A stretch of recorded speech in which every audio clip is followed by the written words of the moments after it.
Fuck.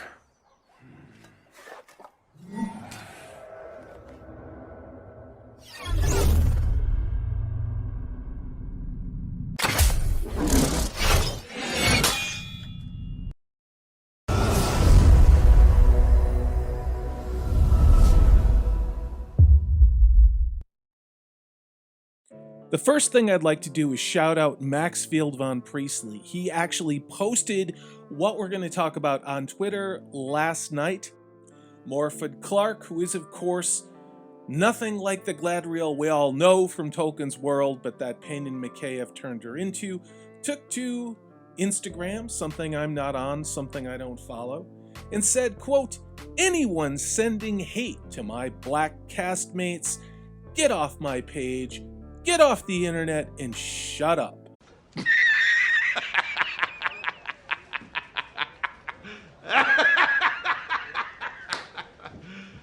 Now, one can only assume this has to do with that Sophie Nomvetti woman who keeps talking about herself and her race and her gender and that she's a mother and all these things and how important it is that she as a person, her, going up there, me, when talking about Payne and McKay's The Rings of Power show. I don't know about you, but I think it's really off-putting when someone just sits there and says, me, and I'm entitled to this, and it's time that you gave me that, and you need to give me this, and this is the face of necessary redress. You know, the whole line. Who wants to hear that?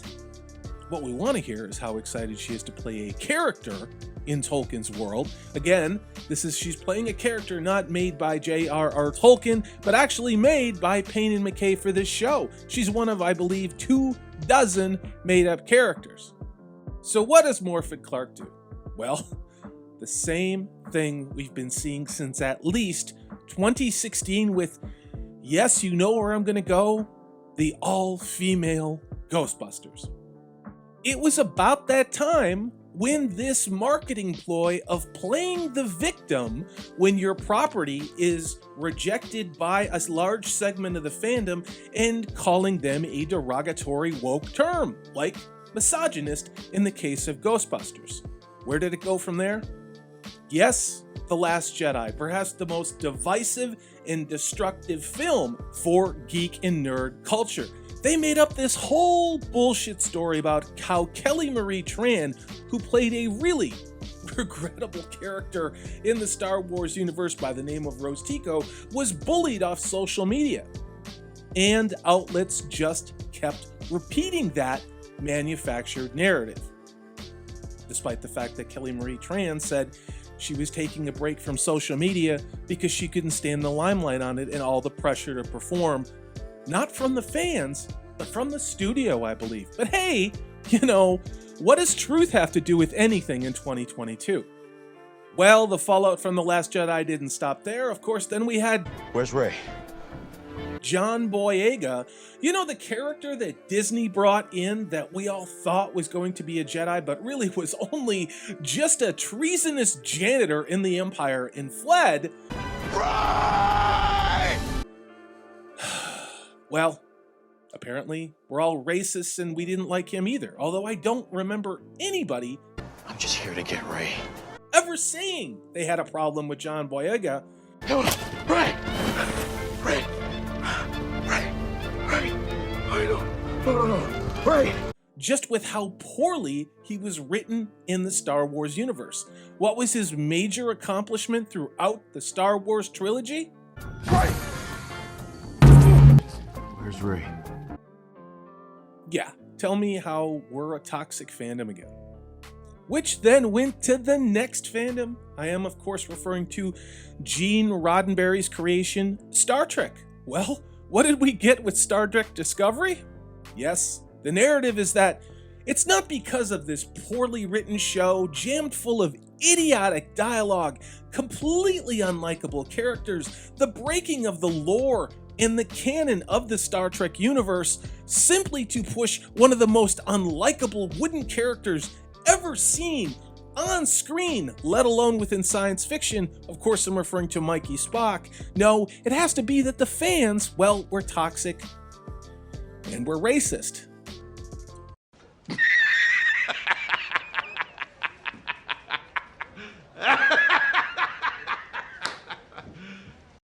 brings us to the reimagining of Doctor Who.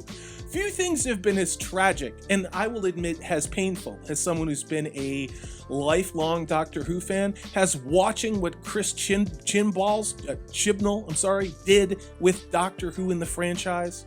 Jodie Whittaker was absolutely miscast. I experienced it through YouTubers like Doomcock and Nerdrotic, and even that was painful to listen to.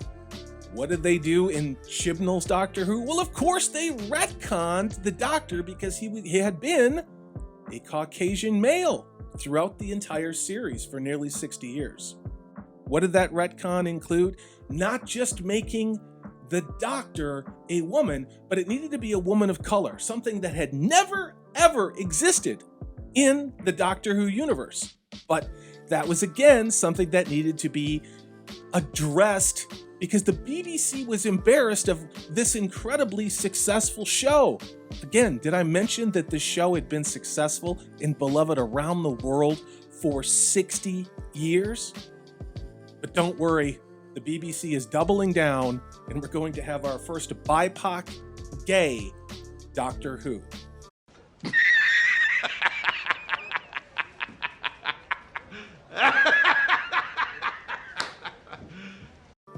Doctor Who was never about sexuality, it was never about ideology. It had a lot of metaphors, a lot of analogies within it, but it wasn't this lazy, disgusting, progressive tripe. Now, there are dozens and dozens of other examples of this exceedingly abrasive and aggressive stance to fans of legacy properties who stand up and say, you know what? I don't like this inferior product. I don't like it because of the story, because of what you've done with the characters, because you've jammed in ideology. And what do? They say, you're afraid of strong women. You don't like BIPOC people. You don't like this characteristic about the character.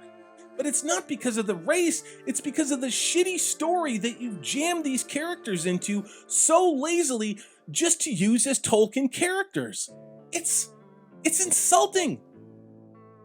It really wasn't until Disney's Star Wars Kenobi show that we saw a marketing approach of attacking the fans before the show even came out. I am, of course, referring to the character of Reva, a woman who was actually auditioning online for a completely different role that had nothing to do with Star Wars. But once the executives at Disney saw how she looked, they immediately cast her to put her into the Kenobi show, and numerous changes were made to the character within the Star Wars universe to accommodate the person who was cast, as opposed to that person becoming the character that was supposed to have been in the Star Wars universe.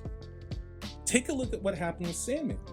This is where the creator of the actual Sandman universe, Neil Gaiman, who wrote this in the late 80s, it was a very progressive story for the time, had a lot of female characters, had gay characters, was an alt-rock, alternative culture story. But apparently it wasn't woke and SJW and ESG score friendly enough, so Neil Gaiman decided he needed to race swap multiple characters.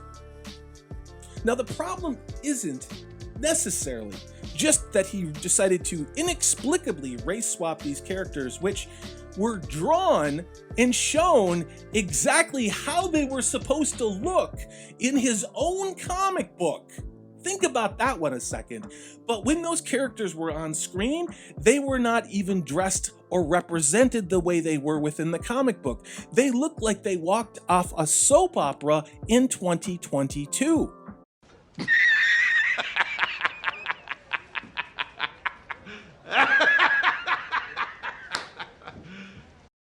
Not only that, but they delivered their lines of dialogue just as flatly as if they were in Days of Our Lives or any other soap opera.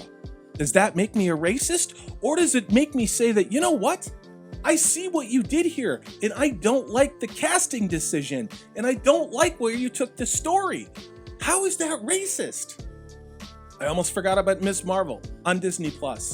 They attacked the majority of the few remaining fans of Marvel Phase 4 calling them racists. Why? I still don't get it. I still don't understand. Now, all of this, when you look at it over time, in totality, are you noticing a pattern? Have you been paying attention? Multiple fandoms, when they reject properties which have been fundamentally changed at their core, at the message of things, at the spirit of things, at the view of the characters that we know and how they look, how they act, their sexuality, the tone of the show. When all of those things are changed across all of these properties, whether it's Ghostbusters, Star Wars, Star Trek, Doctor Who, the MCU, and now Tolkien, if we point that out, they immediately deflect by calling us racist, misogynist. Racist, misogynist. Morfydd Clark is but the first shot. What Payne and McKay have done with the very limited source material they have from the Tolkien universe, it's been abundantly clear to those who are even casual fans of the books that this is in no way going to resemble the Middle-earth that we all know.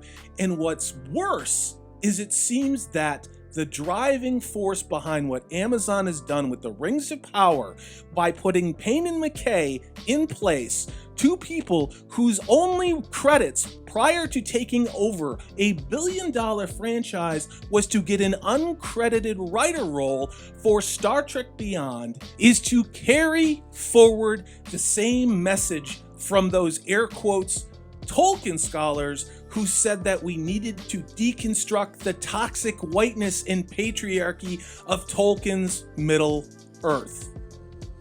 How many videos have you heard what Tolkien was doing? Why did Tolkien create his Hobbit, his Lord of the Rings trilogy? It was to give England a mythology of their own. It was based in Norse and Northern European fairy tales and lore.